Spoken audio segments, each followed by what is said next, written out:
আসছি ঢাকায় চিতই পিঠা। আসলে এই সুস্বাদু চিতই পিঠাটা আমার খুব ভালো লাগে। मजा आया और मैं ये जो मजा है এবং খুব খাওয়ার জন্য এবং ভালো লাগার মতো একটা পিঠা। তো পিঠাটা এটা কেরানীগঞ্জে ভাজতেছে। তো আপনাকে এখানে একটা জিনিস দেখাবো আমি। এই ধন্যবাদ ভর্তা দেয় একটু কালি জিরা ভর্তা দে। আনকমন একটা জিনিস যা আপনারা কোনো সময় দেখেন নাই। এক সিলিন্ডারে 10 চুলা। बोला क्या बोला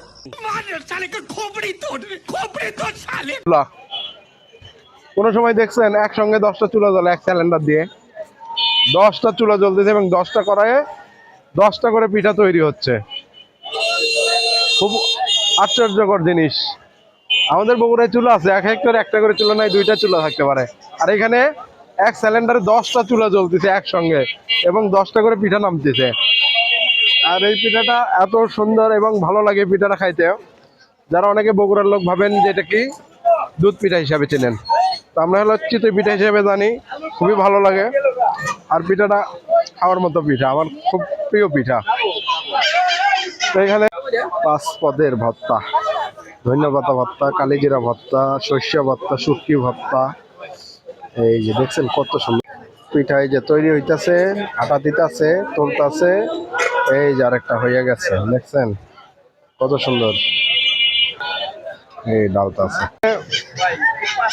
ভর্তার কোয়ালিটি আছে, 6 কোয়ালিটির ভর্তা আছে। ডিম আছে, ডিম দিয়ে খাইতে চাইলে ডিম দিয়েও খাইতে পারবেন আপনারা, কিন্তু যাই যেভাবে খান খাবেন। আর পিঠাটা খুব ভালো। প্রতিদিন 1 পাতিল করে কিন্তু পিঠা বিক্রি হয়। এই 1 পাতিল করে আপনার হচ্ছে চালের গুঁড়া জাল দিয়ে পিঠা তৈরি হয়।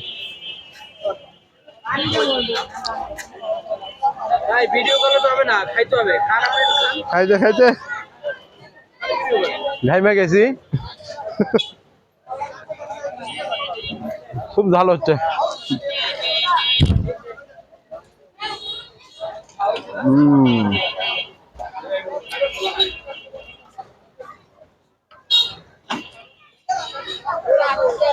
খাইবেন নাকি আপনারা কেউ? খাইলে কমেন্ট বক্সে বলবেন, খাওয়াবো ইনশাল্লাহ।